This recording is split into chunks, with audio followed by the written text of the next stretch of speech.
The Social Investment Program, which was initiated by former President Muhammadu Buhari and now being implemented by President Bola Tinubu, is said to have the potential to offer relief to many Nigerians on the lower cadre of the economic pyramid.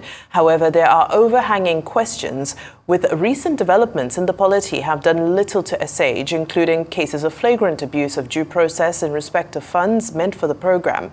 What can be done to make things better? Of course, Dr. Magnus Kpakol is a former chief economic advisor to the president and former national coordinator of the NAPEP, now chairman and CEO, Economic Growth and Development Center. Good afternoon. It's great to have you on Newsday. I hope you can hear me loud and clear now. Yes, I can hear you very clearly, Vimbai. Very nice to be with you, Vimbai and Cynthia. We always enjoy having you on the program. Now, we're going to get straight into it. Of course, we're talking reforms and moving forward. One of the biggest recent developments, is the potential move of the Social Investment Program from the Ministry of Humanitarian Affairs to the Ministry of Finance. What's your take on this? Is the Minister of Finance the correct person to be overseeing a board or a committee responsible for the Social Investment Program? Well, thank you, Vimbai. I think, first, let me just say this, that the minister can actually run the program. After all, he is the Minister of Finance and the coordinating Minister of the Economy. So I think that he has the capacity and capability of running it, and I think that he understands what it takes. This is a program that has to happen. It should happen, and I think that the President Tinubu, has been pretty good in pursuing efforts to fight poverty. He, I believe, wants to create change where the renewed hope that we talk about, that he talks about, is realized by everybody, especially the poor. And the National Social Investment Program is a pretty good program, established, as you said, by President Buhari. I think that it just needs to be implemented well. We have to be sure that we have the right people selected in the register. I'm not sure if there is a truly viable register that is transparent. I don't know if there is because they haven't talked about it, how that register was designed. We have a way, I have a way for designing a register for a program like this that involves poverty mapping and involves a public square registration. So I don't know, I've not heard how theirs has been done. As you know, Brazil has the largest program of this sort, because mostly a conditional cash transfer type, that takes care of 14 million households. That's quite large. Mexico had a program like this, which I had the opportunity of going to see when, as you know, I started the conditional cash transfer program here in Nigeria. It was not the World Bank. Oftentimes you hear the World Bank did it. It was never the World Bank that did it. It was NAPEP that did it when I was there. But that of Mexico has failed. It failed, I believe, in 2019. And when I went to Mexico, I had told them they looked like that program would fail because it did not have the fiber for sustainability. So we need to be careful. The reason I mentioned these two programs is because Brazil's program, the Bolsa Familiar, although the former president had changed the name, but now that Lula has come back, he's brought it back again the way he had it. That program is run pretty well, but that of Mexico was just too heavy for the government to carry. And I think that our program, if we're not careful, we will not be able to sustain it the way we have designed it. For example, in the Empower, we're giving 30,000 naira to graduates, mostly, to go teach and do whatever. But the problem is sustainability. I am afraid that a time will come that we will not be able to keep it. And there is no point in starting a program like this if you cannot sustain it. I think the way to do it is to have these guys pay back that loan when they get a real job.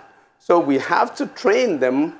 We have to provide very robust training to anybody on these programs, especially the Empower, to give them training so that after the 2 years of their being on the program, they can transit into the mainstream and get regular jobs where they get paid much better. And during that time, they can pay in a very gradual manner, in installment manner, the loan or the money that was given to them. So that money will be used to pay subsequent participants on the program. For the conditional cash transfer program, we have to have a way that we graduate people off the program and bring them into the mainstream economy. Of course, there will be some that may not be in a position to be graduated, but we should try to graduate people off the program and provide microcredit for them so that they have businesses, so they also can pay back a little, it may be subsidized, to the program as a way of sustaining it. And it should be very comprehensive where the states participate. I think one of the problems we have in our country is that we are not committed. It does not look like we are committed to economic development. I believe that should be an institutionalization of economic development in the country. And every local government should have an economic development office. Every state should have an economic development office, which means that the federal government should have a clear economic development office. It shouldn't just be something we assume is happening in the Ministry of Economic Planning and Budget. There should be a clear economic development office. And I actually think that there should be a national emergency on economic development in the country. The reason we have poverty, for which we need to go get the social investment programs, is because we don't have an economy that is humming.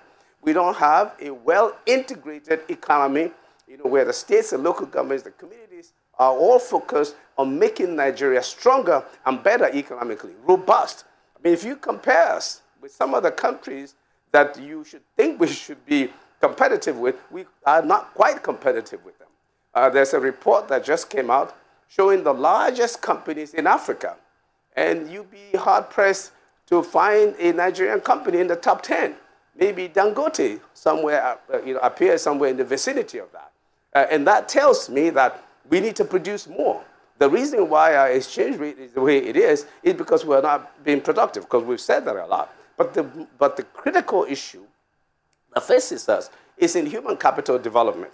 Everybody is saying, oh, we are not productive, we should be producing this and that, but you're not going to produce such and such if you don't have the skills to do it, and if you don't have the behavioral, attitudinal, and emotional preparedness to produce. And I say this even for elected officials. I've said this before, that there is an arrogance that we have amongst elected officials. In fact, there is a conflict that I see between the agents of politics and the invisible agents, because I call them invisible, because you don't see them clearly, but there is a conflict between the invisible agents of politics and Kpakol, those of economic activity. Yes. We know that you're great with the details, but we are running out of time, and I'd like to ask you this. You mentioned that you were able to predict the failure of a similar program in Mexico, and it went that way, things played out that way because it lacked the fiber of, say, sustainability. Now, this administration approached you and said, we think that if that things might go the way of Mexico, we'd like you to put things together for us. What are non-negotiables, maybe top 3 or 5 that you would insist that would be included to make it a success? Very, very, very, very wonderful question, Cynthia.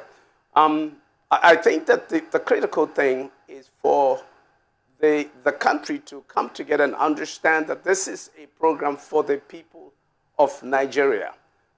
It's like the Auxilio Brazil, that basically meant Brazil assistance. It's for Brazil. This is for Nigeria. Therefore, the critical thing is that the state should be involved. The local government should be involved. The private sector should be involved. Especially the bank should be involved.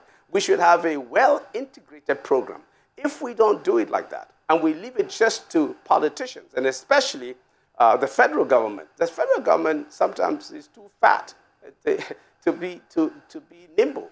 The federal government is not athletic enough, is the way of putting it, to do it by itself. But the federal government often thinks that they can do it, but they cannot. I'm pretty sure they cannot do it by themselves if we want to do it truly robustly. So we need to see a well-integrated program in this. I think that would be the way to convince me that we can do it, where the banks are involved, the private sector is involved, the states are involved, the local governments are involved. And I think with that, we can truly have a robust and well-functioning program. Right, and thank you for that. Now, very quickly, as we round up, before we go, there are a few efforts at innovation. One of those was a discussion that took place last week in the Senate about potentially introducing the concept of food stamps into Nigeria. We just have 1 minute left. What are your thoughts about adding food stamps to the social investment program? I am not sure that I support the idea of a food stamp. The problem you will have there is you will have dependency. That's the kind of thing that creates social, economic dependency for the people. You have a lot of people struggling to qualify.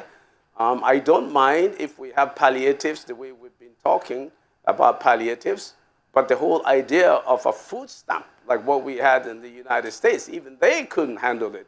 I'm not sure that Nigeria can handle a good and effective food stamp. I mean, how many people? A lot of people are hungry. We have food insecurity right now going on. And in that case, almost everybody in the country might qualify for food stamp if we try to do that. Well said, Dr. Kpakol. We certainly hear you, and your point that you raised about this, leading to potential dependency is one that's worthy of note. For now, we'd like to thank you, Chairman of Economic Growth and Development Center, Professor Magnus Kpakol. Thank you very much for joining us here on Newsday. We appreciate you as always.